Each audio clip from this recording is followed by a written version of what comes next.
Ka channel hi lo subscribe la notification bell ilo click bok don nia jibai le ve kule tuntuma chuan SBI no queue hi enge ni tile SBI no queue hi engtin nge kan man tangkai nga enge ni chi ati kan sir ho don ani SBI no queue kan han ti chuan om se bera chuan bank ka intlar ngai lova token lockdown ani mayanga mizo tena kan ria thiam theidan tora chuan bank ka kan kalin customer kan tam thina chunghana chuan thui tak tak kan in line thina zingdar somat akal te pawh kha achang chuan dar som pahnih thlengte dar kha thlengte tikhan kan in line thina chana har thina mani token hi chuwang chuan SBI no queue hemi hi apps ania chumi chu phone kan installa kan man tangkai chuan thui tak tak in line ngai lovin all sam takin online in token kan la thei ni chumi ti dan chu tur tuma hian toy te in kan sir ho don ani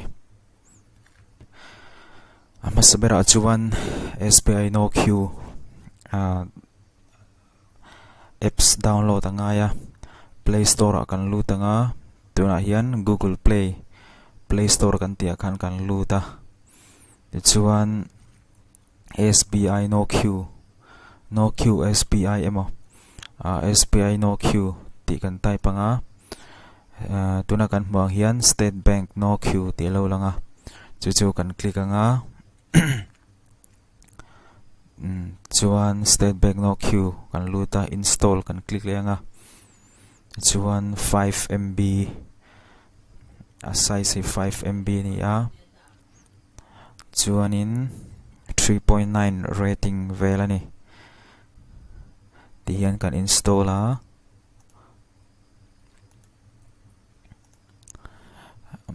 kan install zawati hian kan open leng tikhan kan open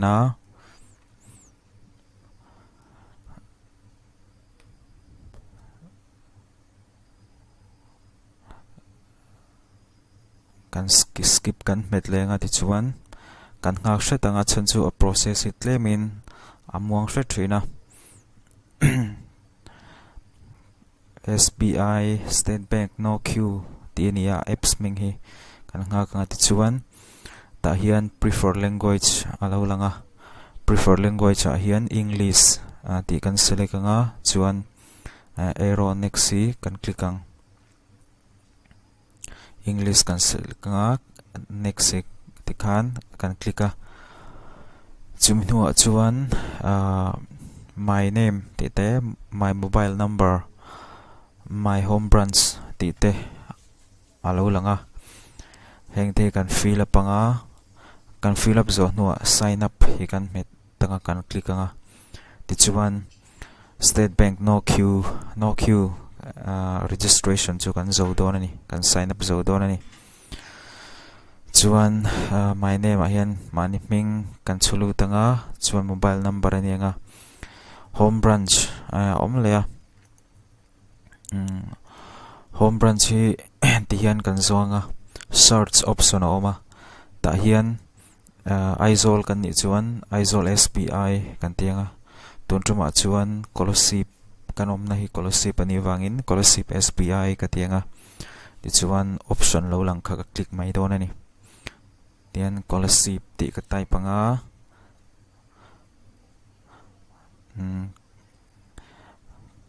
scholarship ti lo langa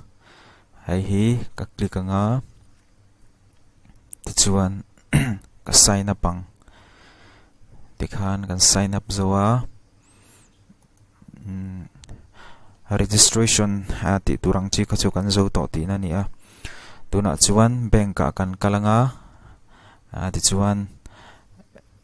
cash deposit kan ti don nge transfer nge withdrawal kan don khami option chi sang lo amanga khami ti dan kan en ho le don ani tuna hian bank kalang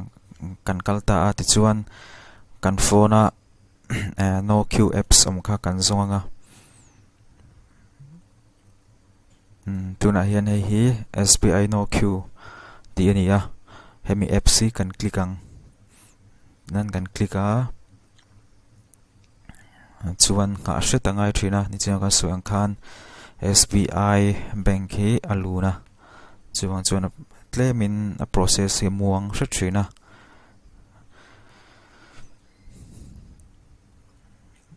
ti chuan ta hian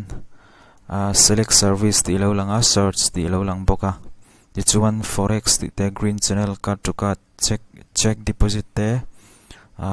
NEFT government challenge deposit account opening tiang chi te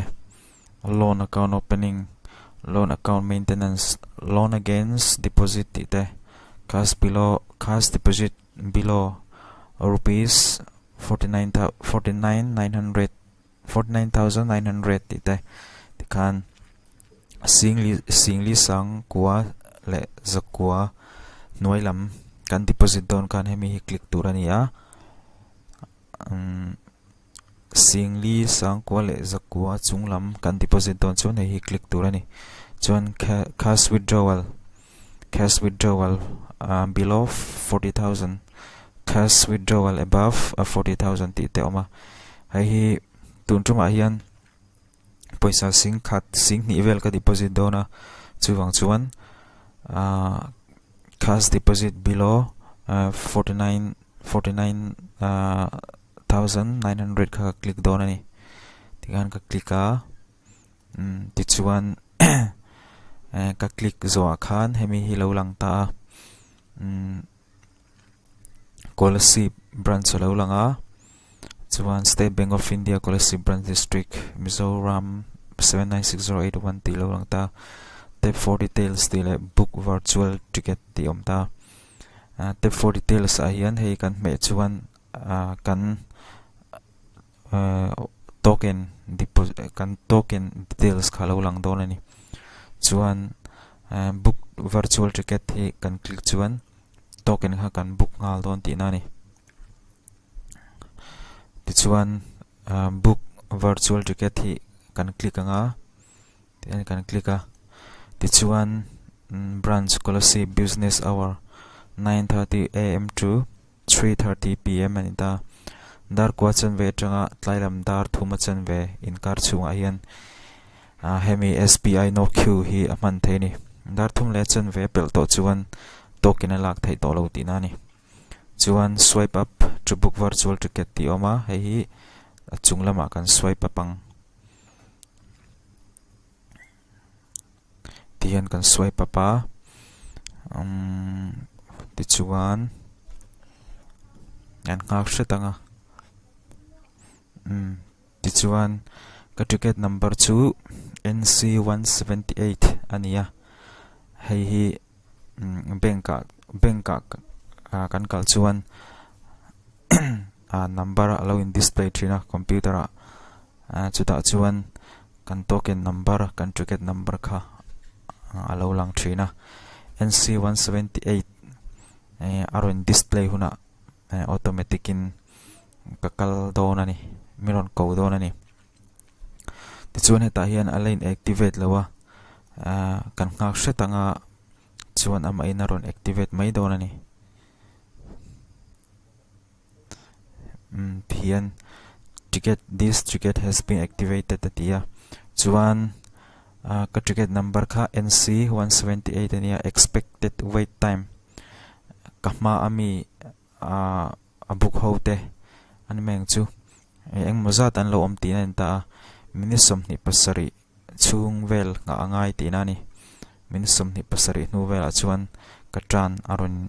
thleng ve don ti na ni a branch Kolasi business hour oma ticket has been activated ti te oma kha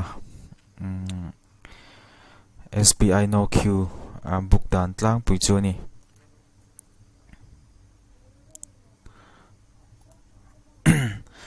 ti chuan SBI no queue kan ti kha athat em na chu bank ka rei tak tak thui tak tak in line ngai lovin online in kan ma kal te po kha ticket token kan la khal zung zung theya kha kha that na ni tun la ya hun kan in du thoa chu bang chuan SBI no Q apps install la phone a install la ti chuan banking kalin ol sam takin iti zung zung thei don ani hria thiam lo te kan nei ni chuan comment na lampanga kan zia kanga tin mobile number te kada thina WhatsApp number ani a kata kan hria thiam lo te zo thin don nia tin next video a ti tur emo soi tur kan duang chi video siam tur kan duang chi te kan nei ni chuan comment na khan ka ziak thin don nia tin top lambera chuan hetiang video kan siam theina chan chu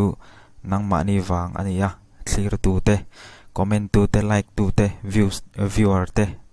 khami wang khania in comment na le in suggestion te in advice na wang te in